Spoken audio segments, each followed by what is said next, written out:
Bonjour et bienvenue à cet épisode de notre série de balados, Les troubles neurocognitifs, parlons-en. Cet épisode conclut la deuxième saison de notre série de balados. Cette saison, nous avons abordé de nombreux sujets tels que l'aide médicale à mourir et les défis de la proche aidance à distance. Nous avons aussi parlé de l'approche par le plaisir et du projet Canada Proche Allié Alzheimer. Nous terminons donc cette saison en beauté avec une conversation fascinante sur les modèles novateurs de résidence pour aînés vivant avec un trouble neurocognitif majeur.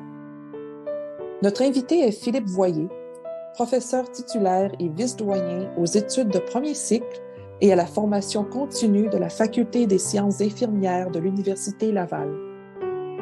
Ses champs d'expertise incluent la gériatrie et la gérontopsychiatrie, particulièrement le délirium et les soins à l'aîné atteint de déficit cognitif présentant des symptômes comportementaux et psychologiques de démence. En début d'entrevue, j'ai demandé à Philippe de nous parler un peu de son parcours et de ce qui l'avait inspiré à travailler avec les aînés qui vivent avec un trouble neurocognitif majeur. Quand j'étais à Rimouski, puis je faisais mes études là, au niveau du DEC en soins infirmiers, puis après ça du baccalauréat, ben, un des premiers emplois significatifs que j'ai fait dans le domaine, c'est d'aller travailler dans une résidence pour personnes âgées. Et les gens étaient quand même assez autonomes. Oui, il y avait quelques personnes qui avaient des problèmes cognitifs ou autres, mais moi, j'aimais travailler de soir et j'allais souvent justement finir mes quarts de travail dans l'appartement de différentes personnes âgées à jaser. OK? Et c'est vraiment là que le contact s'est fait pour moi, là, j'adorais ça, ça me faisait du bien. D'un autre côté, j'avais ma vie effervescente d'étudiant, mais je faisais aussi beaucoup de compétitions dans le sport et tu sais, ça bougeait. Puis là, j'arrivais là, dans leur appartement, là, puis là, c'était relax. On se parlait des vraies affaires. Puis là, après, bien, j'ai aimé la clientèle, si on veut. En étant soucieux de leur bien-être et autres, ben, j'ai eu des préoccupations. Les premières préoccupations, c'était vraiment l'utilisation des médicaments. J'étais là comme vraiment perturbé par des personnes âgées qui appelaient au poste infirmier ou qui venaient cogner à la porte une demi-heure, 45 minutes avant la distribution des médicaments parce qu'ils voulaient leur pilule. Et dans cette époque-là, 1980, mettons, 14, quelque chose comme ça, bien, il y avait des benzodiazépines longue durée, longue action, qui avaient des effets sédatifs, qui avaient une dépendance importante que les gens pouvaient avoir. Donc, j'ai été préoccupé par cette dépendance-là, de voir des personnes âgées qui, au cœur de leur vie, là, il n'y avait pas beaucoup de visites ou autre, mais la médication, de l'avoir au bon moment ou même en avance, d'être dépendant de ça, là, ça m'a vraiment préoccupé. Donc, quand j'ai terminé mes études au baccalauréat, bien, quand je suis arrivé à la maîtrise, c'est sur la dépendance, l'utilisation des médicaments chez les personnes âgées que j'ai fait ma maîtrise, que j'ai fait mon doctorat. C'était vraiment ça qui m'intéressait là, de comprendre, puis de voir comment on pouvait là, justement dépister les gens qui en étaient dépendants, quel genre d'accompagnement offrir et tout ça. Donc, c'était.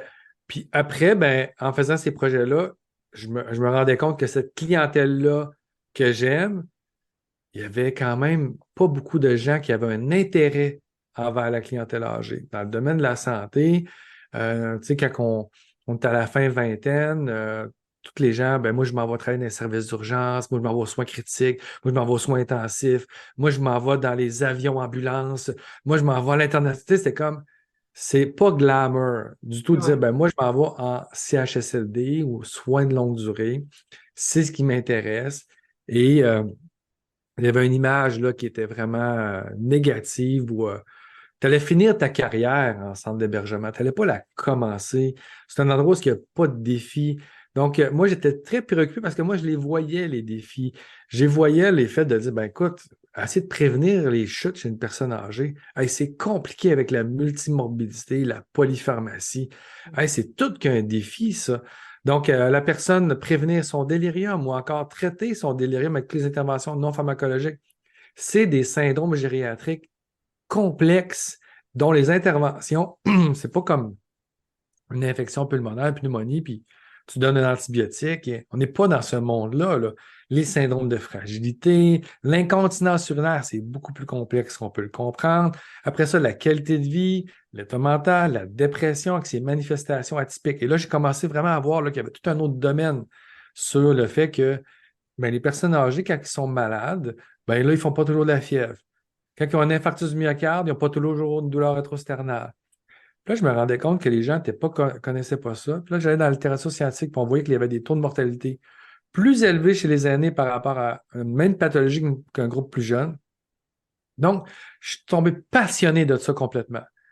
Et dans le fond, j'ai toujours fait de la recherche, de l'enseignement et produits des livres ou de la formation continue sur ce domaine-là. Puis la passion ne s'est jamais estompée et le rapport à la clientèle non plus. J'ai toujours la même satisfaction quand je vais dans les milieux cliniques puis que je passe du temps avec des gens qui... Moi, je demeure fasciné là, par les gens qui ont des problèmes cognitifs, leur mode de pensée, mais également comment on peut mobiliser facilement des émotions positives. On voit tout le temps plus le négatif, mais moi, c'est pas ce que j'expérimente. Donc, fait que c'est ça. Fait que c'est un peu là, le cheminement là, qui fait que j'ai toujours gardé ce fil conducteur-là. On sent qu'il y a vraiment un effort en ce moment pour établir de nouvelles approches pour soigner et intégrer dans nos communautés les personnes qui vivent avec un trouble de mémoire. J'ai poursuivi la conversation avec Philippe en lui demandant comment les centres de soins de longue durée doivent aussi s'adapter pour mieux répondre aux besoins de cette clientèle. Oui. Est-ce qu'on doit comprendre que les résidences traditionnelles, là, quand on s'imagine sur un CHSLD longue durée pour personnes âgées, ces résidences-là ne conviennent pas à des gens qui sont des aînés, mais qui ont en plus un trouble neurocognitif comme l'Alzheimer? Exactement. Tu sais, maintenant, on a vraiment les données scientifiques pour le démontrer, puis de le documenter, puis voir les effets. Tu sais, dans le fond, ce qu'il faut comprendre, c'est que à l'époque, les centres d'accueil ou les centres d'hébergement, bien, il n'y avait pas la même proportion de personnes qui habitaient là qui avaient des problèmes cognitifs. Évidemment, maintenant, le nombre de places est tellement limité dans les centres d'hébergement, les listes d'attente de 3 000, de 4 000 personnes qui attendent. Donc, c'est vrai que les personnes qui ont des problèmes cognitifs, quand ils sont à leur domicile, c'est très dur pour les proches aidants parce que c'est 24 heures sur 24, ils peuvent sortir de la maison, ils peuvent ouvrir la cuisinière. Il y a des enjeux de sécurité et un épuisement là, qui est très significatif. Puis c'est démontré aussi significativement. Ce n'est pas un concours, là. Être proche aidant, c'est toujours un défi. Mais lorsqu'on met la composante trouble cognitif, il n'y a pas de reconnaissance qui vient de la personne malade. Là. Il n'y a pas de communication, fait que c'est plus difficile. Et c'est pour ça qu'on se rend compte qu'on admet en proportion là, au Canada, c'est 88% des lits d'hébergement sont occupés par des gens qui ont des problèmes cognitifs. C'est pour ça qu'il faut s'interroger à dire, bien, maintenant qu'on sait ça, est-ce que les milieux sont adaptés? Là, bien, nos anciens milieux ont été construits dans une perspective très hospitalière. Oui. Donc, comme un centre hospitalier où est-ce qu'on dit on va donner des soins, ils sont là pour recevoir des soins. Et donc, on a des longs corridors, on a des lits d'hôpitaux, on a toutes des décorations ternes, on a tous les chariots sont dans les corridors, les postes infirmiers sont gros. Tout est pensé pour donner des soins, pour le travail de l'équipe professionnelle, les préposés, etc. Mais la personne qui a des problèmes cognitifs, elle ne se sent pas malade. Elle n'a pas conscience qu'elle a des problèmes cognitifs. C'est dans sa symptomatologie, ce qu'on appelle l'anosognosie, de ne pas avoir conscience qu'on a des problèmes cognitifs. C'est normal pour eux. Donc, eux, là, ils ne se sentent pas, ils ne comprennent pas qu'est-ce qu'ils font là.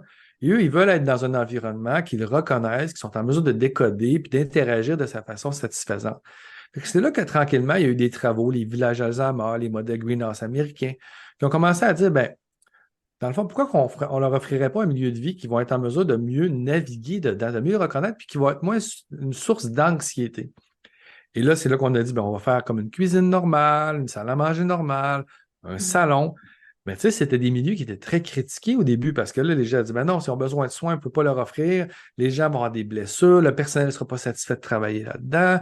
Donc, il y avait beaucoup de critiques. Ils étaient très courageux, les gens qui ont fait ça il y a environ 15 à 20 ans, les premières initiatives, parce qu'ils marchaient vraiment dans un vent de face. Parce qu'encore aujourd'hui, c'est un défi d'argumenter avec certaines personnes sur l'importance d'avoir ces environnements-là qui sont mieux adaptés pour des personnes qui ont des problèmes cognitifs, alors que les données scientifiques sont abondantes. On a des rapports gouvernementaux, comme de l'Institut national d'excellence santé et services sociaux, qui démontrent les bénéfices de ce type d'environnement-là. Mais en même temps, c'est tellement un contraste par rapport à tout ce qu'on voit. Tous les centres d'hébergement au Canada ont à peu près la même apparence. Fait que c'est sûr que quelqu'un dit, ben non, mais là, ce qu'on fait depuis les 30 dernières années, c'est pas de leur offrir un beau modèle. C'est confrontant, puis je le comprends. Mais c'est comme quand on construit maintenant un centre hospitalier. On ne construit pas un centre hospitalier comme on le faisait en 1934 en disant, ben, on ne veut pas confronter les gens et les déstabiliser parce qu'en disant qu'on n'a pas des centres hospitaliers adéquats. Ben non, on y voit que la modernité, avec les données scientifiques, ben, l'hébergement a beaucoup évolué. Donc, c'est la même chose. Maintenant, on sait que l'évolution dans ce secteur-là, c'est que oui, on peut donner des soins professionnels sans aucun problème, mais on n'a pas besoin d'avoir une infrastructure qui a l'air d'un centre hospitalier. Puis on se rend compte que lorsque l'apparence est plus résidentielle, les résidents ont plus tendance à être mobiles, à marcher, à faire des activités occupationnelles, à interagir entre eux. Les familles ont plus tendance à être présentes parce qu'ils ne se sentent pas dans un centre hospitalier, à participer davantage aux activités. Alors, tous ces bénéfices-là, maintenant, qui sont documentés, nous ont amenés à dire, ben oui, il faut faire des modèles novateurs dans cette perspective-là. Et aujourd'hui, bien, si on parle pour le Québec, bien, les maisons des aînés sont construites sur cette fameuse forme de maisonnée-là parce qu'on voit les bénéfices là, que la clientèle en retire. Dans le passage qui suit, j'ai demandé à Philippe s'il pouvait nous donner des exemples concrets de détails auxquels on doit penser lors de la planification des différentes pièces dans une résidence pour aînés qui vivent avec un trouble neurocognitif majeur. Si on prend par exemple la chambre à coucher, par exemple, dans une résidence, dans un centre d'hébergement, ce qu'on souhaite, c'est que la personne, elle apporte ses meubles qu'elle avait chez elle. Donc, nous, on dit, bien, si ça fait 30 ans qu'au bout de son lit, elle a telle commode à son domicile, puis elle est admise dans notre centre d'hébergement, on veut pouvoir apporter cette commode-là. Pourquoi? Parce que pour elle, quand on va lui dire, bien, vous êtes chez vous, bien, si l'environnement physique, là, lui renvoie un ameublement, des fournitures qui lui témoignent finalement qu'elle est vraiment chez elle, ça va la rassurer, ça va l'aider dans son orientation spatiale, puis ça l'amène moins d'anxiété. Donc, nous, on veut amener le plus d'ameublement, des cadres sur les murs, etc.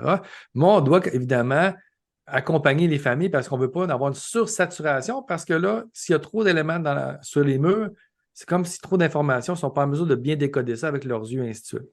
Parce que c'est comme, il faut penser que, comme la mémoire sémantique est atteinte dans cette maladie-là, la compréhension des mots diminue tout le temps. Fait que si les mots diminuent, il faut que ce qu'ils voient au moins nous aide à leur communiquer, par exemple, des fonctions d'une salle. S'ils voient leur lit avec leur couvre-lit, un fauteuil, le téléviseur, les cadres de leur famille ou autre, bien, ça va les aider à comprendre qu'ils sont dans leur environnement, puis bon, avec le lit, se coucher, etc. Mais tu sais, si le lit, il n'a pas l'air de leur lit encore là qu'ils ont eu toute leur vie, parce qu'à l'humanité, les gens, là, ont leur gros lit double là, avec la tête de lit en bois, en chêne qu'il y avait. C'est ça le lit qu'ils ont. Là. Il n'y a pas un lit d'hôpital. C'est pas un lit d'hôpital, OK? Non, ils ont leur lit comme ça. Là. Fait qu'ils se sentent chez eux là, complètement. C'est que ça vient les aider pour dormir et ainsi de suite. Là, tu sais. Donc, c'est des stratégies qui sont prises pour justement toujours les rassurer puis pour leur confort. Ensuite, puis d'avoir un espace privé, c'est important pour la santé mentale, c'est important pour le bien-être d'une personne de se sentir chez soi. L'autre élément qu'on met dans la chambre à coucher qui est très important, c'est d'avoir une salle de bain privée avec une douche italienne, c'est-à-dire une douche sans seuil. Et ça fait en sorte que la personne, on n'a jamais besoin de se prendre un fauteuil roulant puis de l'amener en petite jaquette au bout du corridor où il y a un bain, puis on arrive là, oh, il y a déjà quelqu'un là, on va revenir. Puis là, au niveau des opérations, c'est compliqué pour le personnel. Il y a une synchronisation à faire. Puis ça oblige les gens à avoir une orientation sur la tâche. Parce qu'ils se disent, ah, là, Mme Côté vient de sortir. Là, c'est Mme Smith qu'il faut qu'il aille. J'y vais tout de suite parce que je sais que Mme Tremblay, elle passe après. Donc là, tu as tout un enchaînement de tâches là, qui est complexe parce que tu dois te partager la salle où il y a le bain. Quand tu as une salle de bain complète dans chacune des chambres, bien, ça change complètement la donne pour le personnel. Ça leur donne de la flexibilité. Parce que si la personne dort le matin, je vais la laver quand elle se lèvera, je vais aller dans la chambre d'à côté. J'ai de la flexibilité comme ça que j'introduis. C'est pour ça qu'on va mettre aussi les médicaments dans la chambre. dans une armoire barrée. Parce que là, on n'a pas à se promener avec un gros chariot. Puis là, dire, ben là, je vais la réveiller, là, parce que là, après ça, il faut que j'aille porter le chariot pour donner les médicaments. Non, elle se réveille, j'ai les médicaments à la portée, comme elle serait à la maison. Et je donne les médicaments à ce moment-là. Donc, on est vraiment dans une approche, mettons, où est-ce que l'environnement vient soutenir les pratiques, puis en même temps, orienter puis réconforter le résident. Fait qu'on est capable de faire les deux en même temps. Fait que ça, c'est l'exemple de la chambre. Si on va, par exemple, dans les autres unités où est-ce qu'on a un long corridor, là, c'est pas ça du tout. La personne, quand elle sort de sa chambre, qu'est-ce qu'elle voit? Elle voit un salon avec un ameublement, une télévision d'apparence résidentielle. Elle voit la table de cuisine. On n'a pas les fameuses tables marguerites avec différents niveaux et des choses comme ça, là. Les grandes tables de 10, parce que les personnes, finalement, s'assoient puis socialisent ensemble. Les gens, les premières fois qu'ils voient ça, ils disent, ouais, mais je comprends, Philippe, c'est intéressant, là, mais tu sais, pour la clientèle qu'on a en hébergement, elle est trop lourde pour ça. Mais nous, on ne se rend pas compte que nos institutions, le fait qu'on ne stimule pas les capacités des gens, puis on ne les intéresse pas à être mobiles ou autre, bien, on accélère la perte d'autonomie cognitive, on accélère la perte d'autonomie physique. OK? Ce qui fait que, oui, ça détériore, mais si vous allez dans des résidences comme justement Humanité, bien, il y a 50 de la clientèle qui a le même profil que celle qui se retrouverait dans un centre d'hébergement. Mais vous allez les voir, vous allez dire, ben non, il y a quoi qui ne marche pas, je ne comprends pas, là. Pourquoi elle est capable de s'asseoir à la table? Pourquoi elle est capable de manger? Là, nous, on a vu des situations de personnes qui ne mangeaient plus, qui arrivent à la résidence, et là, dans le fond, nous, ce qu'on fait du manger-main pour qu'elle puisse saisir et s'alimenter par elle-même par du manger-main. Puis là, on voit les autres qui mangent avec des ustensiles. Fait que finalement, ça a pris 2-3 semaines que la personne est passée d'un stade où ce que sa fille l'alimentait chez elle à qu'elle s'alimente avec les mains, par imitation, par motivation, par effet de groupe, elle finit par s'alimenter avec des ustensiles. La famille, elle ne croit pas à ça, elle ne revient pas, là. Le personnel, quand ils vivent ces victoires-là, c'est sûr que ça devient après ça des gens qui adhèrent au concept parce qu'ils l'ont vu. Ils ont dit, c'est pas loufoque, là, c'est pas de la foutaise, là. J'ai vu des changements drastiques chez des gens qui ne communiquaient pas, qui participaient à aucune activité et qui deviennent des personnes actives dans le centre. Donc, avec l'environnement, on va, par exemple, on vous dit on veut qu'ils fassent des activités occupationnelles. Les balais ne sont pas dans un garde-robe. Les balais sont comme un système de serre, là, sont comme sur le mur. Fait qu'on peut les saisir. Fait que là, les gens, des fois, ils vont dire ça, c'est un beau concept, mais regarde, ça n'arrive pas. Jusqu'au moment qu'ils voient un monsieur en fauteuil roulant avec un balai puis qui balaye sur le côté. Là, il est en train de faire de l'exercice, il est en train de se sentir, il a une idée en tête, lui, qu'il fallait ramasser quelque chose. Il s'est mobilisé tout seul, il est allé chercher le balai et ainsi de suite. Pourquoi que, par exemple, si vous regardez les armoires de l'espèce de cuisine qu'on a, les armoires, il y a des armoires qui sont opaques, puis il y a des armoires qui sont vitrées. Les armoires vitrées sont sélectionnées parce qu'on voit la vaisselle dedans qu'ils peuvent utiliser. Fait que si la personne veut chercher une tasse, un verre, mettre la table, parce que les gens sont à différents niveaux de la maladie, l'environnement vient faciliter leur travail parce qu'ils n'ont pas à ouvrir plein d'armoires pour savoir sont où les assiettes. Ils les voient. Fait que le design vient soutenir les gestes des intervenants.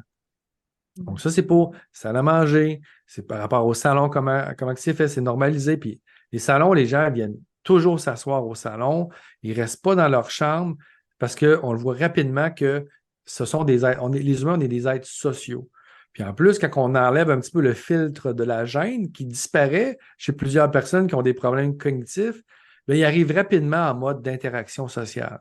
Donc, fait que là, à ce moment-là, quand on connaît les études de Cohen-Mansfield, qui a démontré que les causes les plus fréquentes des troubles de comportement, c'est l'ennui et le manque d'interaction sociale, en plus de la douleur, mais il y a 2 éléments sur qui le design vient beaucoup travailler, puis ça fait en sorte qu'on se rend compte que, il y a moins de troubles de comportement.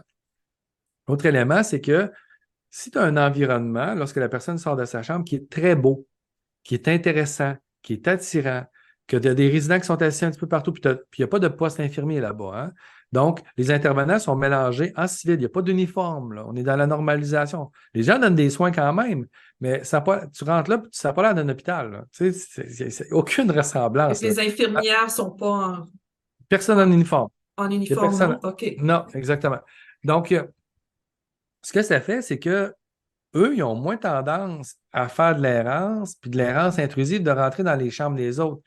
C'est que quand tu as un corridor qui est terne, que tu as tous des lits d'hôpitaux, avec une peinture terne dans chacune des chambres, c'est sûr que les résidents, là, ils se promènent, ils marchent, ils rentrent d'une chambre à l'autre, puis c'est sûr qu'il y a une chambre ou deux qui sont bien décorées par la famille, puis il y a un téléviseur, ben ça fait davantage d'errance intrusive parce que les corridors n'ont rien à offrir. Mm. Donc, quand nous, on habille l'aire de vie, puis on met des petites stratégies comme des salles thématiques qu'on appelle. Dans chacune des maisonnées, il y a 3 salles thématiques. Il y en a 36 au total dans la résidence. Ça, c'est comme des salles thématiques, c'est comme pour inviter les gens à interagir avec leur environnement puis s'occuper. Il y en a qui sont basés sur la musique. Il y en a qui sont basés sur le bricolage, construction. Il y en a qui sont basés sur des tâches occupationnelles comme laveuse, sécheuse. Il y en a qui sont basés sur le voyage. Il y en a qui sont basés sur le sport. Mais ça attire l'attention et on s'assure que la personne a quelque chose à faire, à interagir avec l'environnement qui lui est offert. Donc, ça, c'est les genres de stratégies-là au niveau de l'environnement. C'est très simple, mais ça a des effets bénéfiques chez cette clientèle-là, évidemment. Donc, ce qu'on retrouve également, c'est des salles pour les familles. On dit que les familles, c'est important. Évidemment, ils peuvent venir à n'importe quand. Il y a des aspects liés à l'approche, mais il y a 6 salles familiales privées complètes avec cuisine, salon, lit escamotable, salle à manger, balcon, pour que les familles peuvent venir quand ils veulent, puis faire des activités en privé avec eux, des anniversaires, ou encore des proches aidants, lorsqu'on arrive à des situations de fin de vie, qui disent, ben, j'aimerais ça pour les 3 prochains jours, peut-être dormir ici pour vraiment profiter des derniers moments. Il n'y a pas de problème. Ou quand la personne elle arrive, que des fois des familles sont inquiètes, ah, ben là, je ne sais pas comment elle va vivre ça. Si elle se réveille la nuit et elle se désorganise, j'aimerais ça être là. Pas de problème. Vous pouvez rester ici 4-5 jours durant la phase de transition, si vous voulez. Tout ça est gratuit dans le sens que ça fait partie du concept dans le milieu que les familles sont importantes.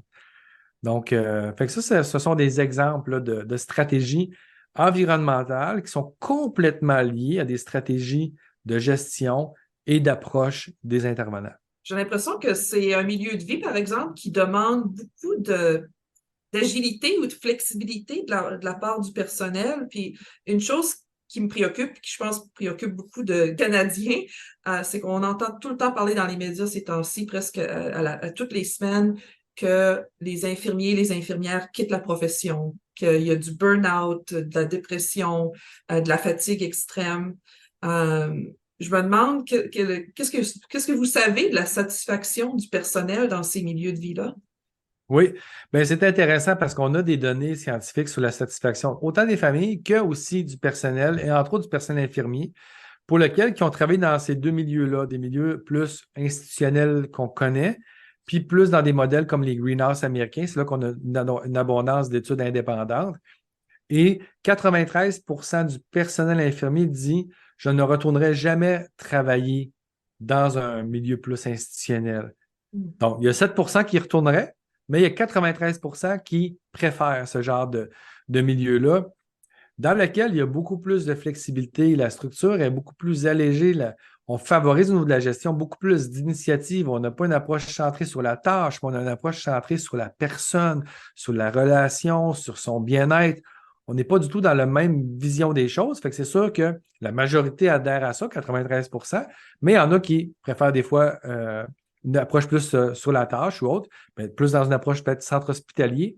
Fait que c'est correct, parce qu'il y a aussi des résidents et des résidentes, ça peut nous surprendre, mais il y a des résidents et des résidentes qui préfèrent eux autres aussi des routines rigides, puis d'avoir les soins, ça les sécurise, d'avoir les médicaments à l'heure, de se faire lever, de manger. Nous, on a fait des sondages et tout ça, puis on a vu que ça existe aussi, ça. Donc, les milieux institutionnels classiques ne pourront pas disparaître parce qu'il y a peut-être un 10%, un 15% pour qui ils sont mieux dans ce genre d'environnement-là. Ils se sentent plus sécurisés de voir du personnel en uniforme, donc des chariots de médicaments, puis ainsi de suite. Donc, c'est ce qu'on a vu dans une autre étude.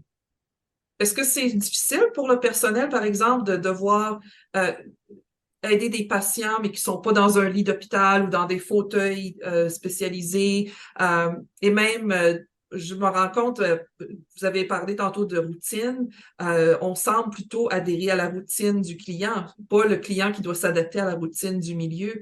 Alors, Exact. est-ce que c'est difficile pour le personnel ou est-ce qu'il s'adapte Ben, bien c'est à parce ça? que lever un résident qui dort et qui ne veut pas se lever, mais parce que le plateau repas est arrivé, ça, c'est du sport. Ça, c'est du travail parce qu'il n'est pas alerte, puis il dormait, puis son besoin, c'était de dormir.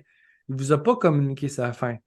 Versus un résident ou une résidente qui est réveillé, qui veut se lever, puis qui a faim. Ben, sa collaboration est beaucoup plus présente. Vous comprenez? Fait que ça facilite énormément le travail du préposé parce que là, vous avez une personne volontaire. Donc, il y a beaucoup moins de ce qu'on appelle la gestion du refus, là, de résidents qui ne veulent pas. Non, je ne veux pas me lever. Non, laissez-moi tranquille. Non, je ne veux pas. Mais non, c'est lui qui témoigne par ses comportements ou des fois ses propos, selon l'état de sa maladie, qui a faim, qui va à la toilette, qui a soif, qui veut se lever, et ainsi de suite. Donc, tu sais comment que ça va fonctionner très classiquement. Vous allez voir, par exemple, dans la maisonnée, les préposés ou autres sont en train de vaquer les occupations. Puis là, ça peut être quelqu'un qui crie y a-t-il quelqu'un? Puis là, oups, il entend ah, ben, M. Côté vient de se réveiller, il faut aller le lever. Lui, là, lui, il est prêt. Ou ceux qui ont encore de la mobilité, ben là, vous le voyez apparaître dans son cadre de porte. Ah, ben, Mme Côté est levée. Ben, on va aller vous voir, Mme Côté, on va vous préparer. Puis fait que là, Mme Côté est élevée, elle vient de vous le signifier. Fait que tout ça, cette routine-là qui s'adapte, centrée sur la personne, ben, tu as plus de collaboration, tu as plus de satisfaction parce qu'aussi, la personne, son besoin est répondu quand elle l'exprime et non en avance ou en retard. Donc, et ça, évidemment, pour les gestionnaires, ils doivent beaucoup s'habituer. Si on est habitué à des modèles plus hiérarchiques, puis on donne des ordres, puis je veux que 3 bains sont donnés avant que tu partes en pause, puis ainsi de suite. Bien, ça, un gestionnaire comme ça, il ne peut pas fonctionner dans les modèles novateurs d'hébergement. Il faut qu'il fasse confiance à son personnel. Il faut qu'il les félicite sur les initiatives qu'ils prennent. Tu sais, il va être plus dans un mode de coach et non plus un mode de patron, si on veut. Mais évidemment, la flexibilité vient avec un défi. Et le défi, c'est le suivi. Oui. Donc, c'est certain que si moi, je prévois de donner les médicaments à quelqu'un le matin, puis là, ça fait 2 fois que j'y vais puis il dort, il faut que j'aie un système en place pour ne pas l'oublier. J'allais donner tantôt ces médicaments. OK? Donc, c'est pour ça que ces milieux novateurs-là vont aussi beaucoup utiliser de la technologie. Ils vont utiliser la technologie pour des logiciels pour la gestion des médicaments. Donc, on a des logiciels pour les logiciels de soins avec toutes les tâches qu'on peut faire. Donc, il existe des logiciels, les caméras la nuit pour faire des tournées visuelles, pour ne pas les réveiller, pour aller voir s'il y a un problème. On va avoir des détecteurs de taux d'humidité dans les culottes d'incontinence. Fait que tu ne vas pas réveiller les résidents et aller voir dans les culottes d'incontinence s'il a fait pipi ou s'il a changé. Tu le sais quand c'est le moment ou non. OK. Donc, ça te permet d'intervenir uniquement quand c'est requis. Et sinon, ben, tu laisses tranquille le résident vaquer à ses occupations à travers une activité ou à travers s'il est en train de manger ou il se berce tout simplement.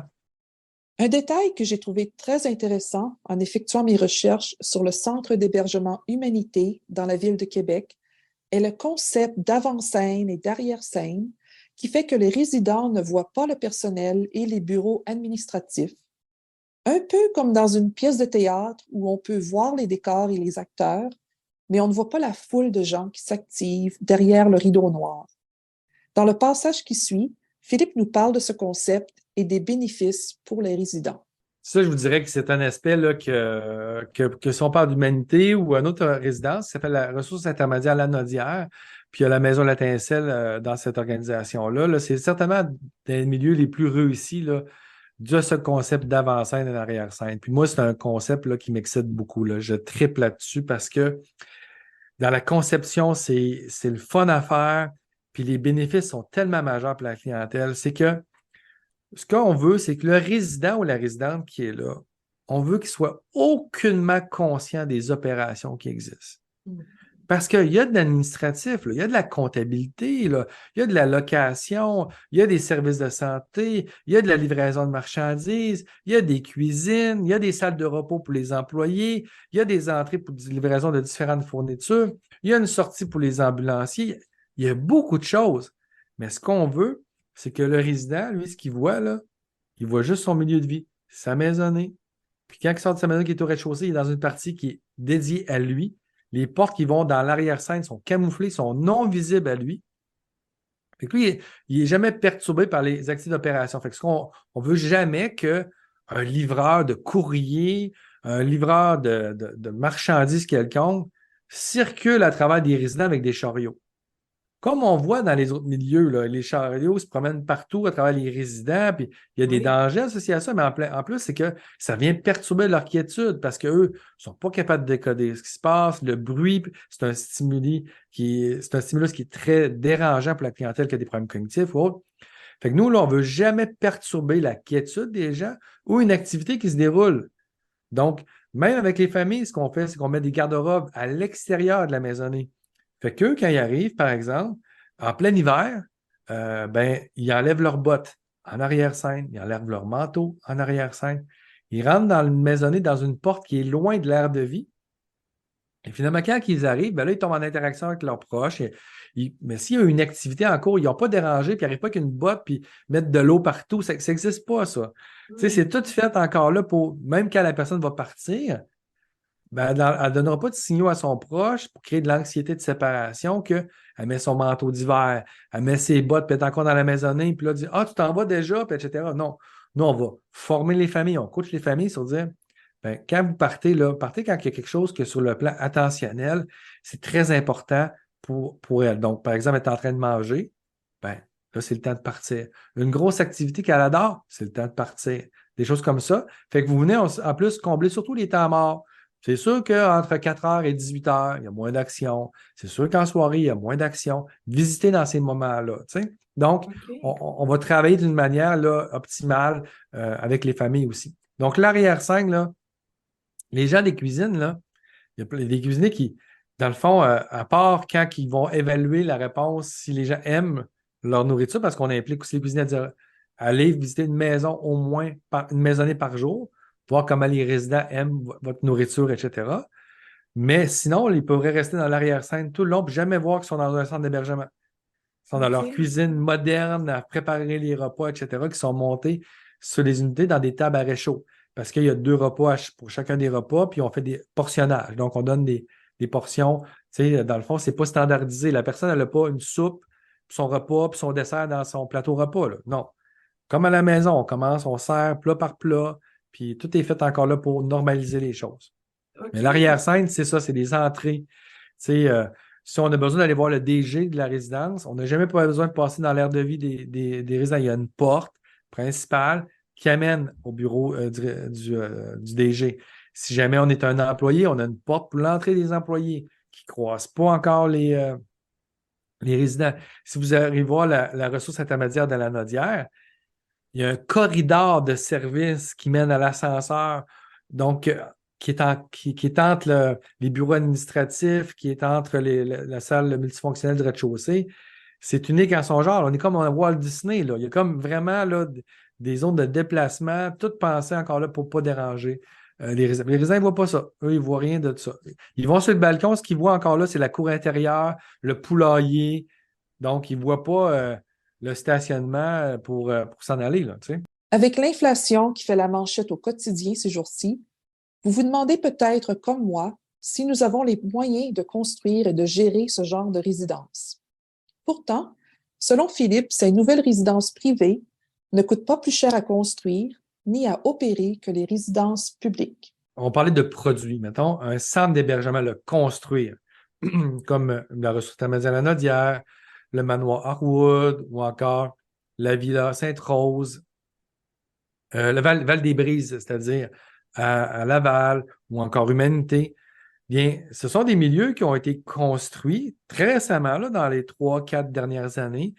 Puis, eux, les calculs, comment ils font ça, les spécialistes de la question, vont dire, ils vont faire un montant par porte. Comment ça a coûté par porte?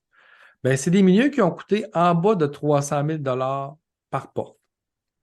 Les maisons des aînés qui sont faites par le gouvernement, qui sont faites sur le même modèle, on voit dans les journaux que c'est à peu près à 800 000 par porte. Donc, je vous dirais que c'est les mêmes produits, là, c'est des produits équivalents. Donc, moi, je vous dirais plus que c'est la façon de construire. comment le service public peut collaborer avec les services privés. Il faut absolument que dans l'avenir, on trouve un moyen de construire ces milieux-là à un coût plus raisonnable. Ça, je pense que c'est indéniable. Puis on voit que le privé a été en mesure de le faire. Le public, actuellement, essaie de diminuer les coûts aussi, veut le faire. C'est pas qu'ils sont incompétents, c'est juste le système, comment il est fait, avec toutes les étapes. Ça alourdit le processus, même si on est déjà très compétent, puis ça vient que le coût est plus cher. Bon. Donc, fait que ça, c'est notre réalité dans laquelle on est. Puis moi, je conseille autant les deux, je conseille des organismes communautaires aussi, puis je vois des personnes compétentes partout, puis des bonnes personnes partout. Mais je dois faire ce constat-là comme conseiller, comme universitaire externe, à dire, ben, je ne suis pas capable de m'expliquer cette différence de coût-là dans le fin détail, mais il faut trouver une solution.